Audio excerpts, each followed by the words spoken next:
28 minutes past 7. Welcome back to Sunrise Daily. Well, yes, we're continuing our focus on the security situation in the country, and we're joined now by Mr. Mike Ejiofor, who is the former director with the Department of State Security Service. Morning, and thank you for joining us from our studios in Abuja.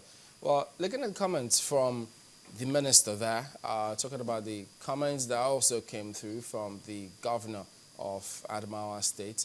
One just let's start off perhaps from there, the role, the responsibility that we all need to play to ensure that we sort this challenge we've got on our hands out, because yes, it says the security forces are in Abuja, but unfortunately, as it is now, we also do read that Borno women may join them, but it's gotten to that extent now. How are we handling this properly? What do you think we're doing that we should not? Well, thank you, Chamberlain.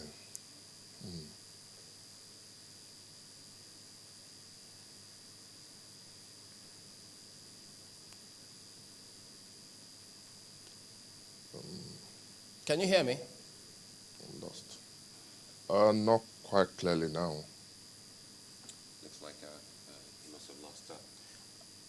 We just need to try again and see if we could make out what we're saying now. But the comments that the Minister of Information made about the comments also that came from the governor of Adamawa State, looking at the comments, those comments, well, yes, indeed, the presidency not exactly happy with that one.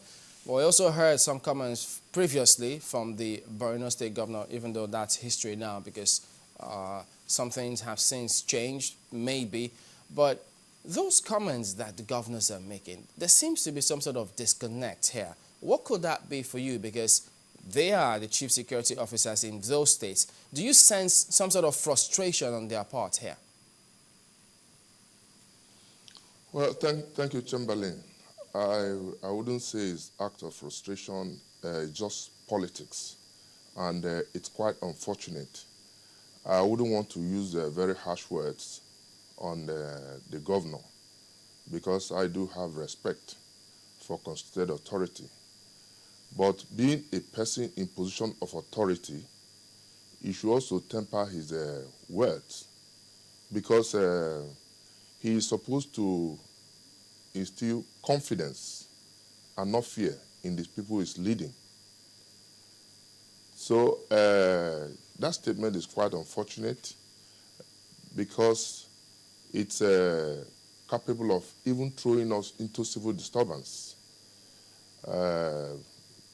Those statements, to say the least, were unfounded and unsubstantiated, that the federal government is carrying out genocide on Nigerians. That statement should be condemned by well-meaning Nigerians. And if you juxtapose this with the statement made by the former president, former military head of state, General Buhari, you see that those are the roles to be played by elder statesmen. We should not be playing politics with our security. We should concentrate and see how we can fight this scourge and bring it to an end, because it's distracting, it's not helping us, and the insurgents have not told Nigerians exactly what they want. So that's why all hands must be on deck. I must use this opportunity also to commend the governors who, despite, the meeting was scheduled for yesterday and was postponed to today. I want to commend them. The government should be a collective effort. The government, the people, the governors should join hands with federal government to ensure that peace reigns in our country. And I believe that the outcome of their meeting today will go a long way in solving our national crisis. You know, I think going from where Chamberlain left off, I'm also trying to look at what Hamza has sent in here. He says, the governors are the security chiefs of their states. Why can't we actually go out to verify his claim and see if there's any iota of truth in his allegation? Well, Suleiman, I don't think there is any iota of truth. It doesn't require any investigation. If he had such information, he should have contacted Mr. President. He has access to Mr. President to discuss such issues, because these are very sensitive issues that we should not politicize and play with. I still maintain that that statement is capable of throwing this country into very serious crisis, because I was watching one of my friends yesterday on TV when he was talking about taking a position that Igbos are the people being targeted and that they should leave that place. You see, by the time we start interpreting and making analysis of such statements, it's capable of throwing us into serious confusion. Take, for instance, this was a retired Navy general, chief of naval staff, an elder statesman, presently a governor. So he should think before he talks. I think it's very unfortunate. I think the governors, the statement had come from a governor in that axis before, that Boko Haram is more equipped and more motivated. I believe they are politicizing this issue, and it is not in the best interest of any of us. Well, I know you're not a spokesperson for the DSS, but the DSS specifically has always, time and again, warned people against such comments and statements. But we've, well, not seen a stop to all of that. And with this particular publication from the governor of Adamawa State, well, what do you think, well, the people should be doing with regards to this? Because if you say someone who is from the southeast is already saying that, looks to him that the people from the southeast are being targeted, how can we disabuse the minds of those who are already on that side of the divide, thinking that they are a target? Well, you see, the issue remains that security is a collective responsibility of all Nigerians. And we should not be taking position either left or right or say that we are supporting this group or supporting the other group. The point remains that Nigerians must understand the situation and exercise patience. Terrorism generally is a war that cannot be fought easily and won. And Nigerians should come to face the reality that we should not just wish away this invite. It will be deceiving ourselves if we come down now, sit down and say that Boko Haram will be defeated, given a timeline. Ireland has fought it for over 26 years. Syria, there's war. Pakistan, there's war. All over the world, there are terrorist tendencies.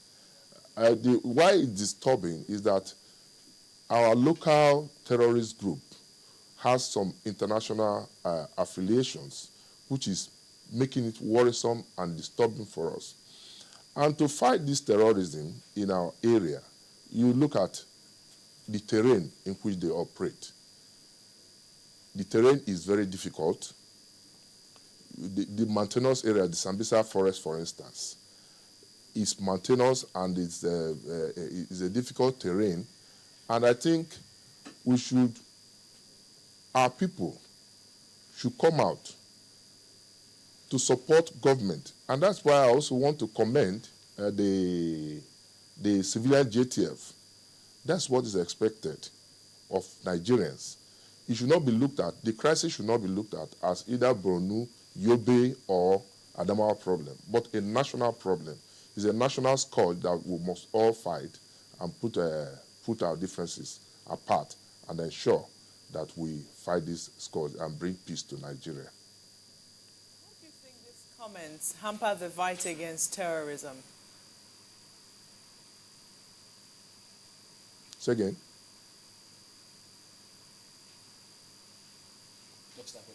Did you hear me, Mr. Ejiofor? No, I didn't, please. Did you hear me? Yeah, I can hear you now. Go ahead. Well, if you can hear me, I was asking, how do you think these comments hamper the fight against terrorism?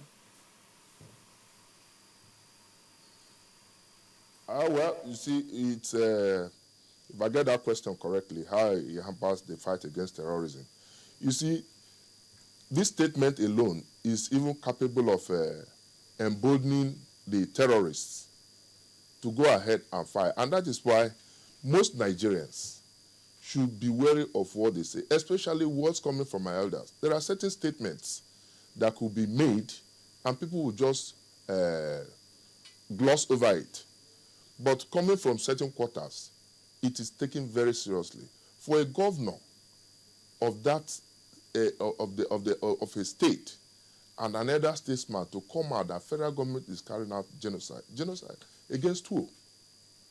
Between which ethnic groups and what ethnic groups? Other people, other tribes, other ethnic groups are staying in Adamawa. So who is the target and who is being targeted? So it's adversely going to affect the fight against terrorism. Like I said, the statement, in my own opinion, should be ignored by all well-meaning Nigerians.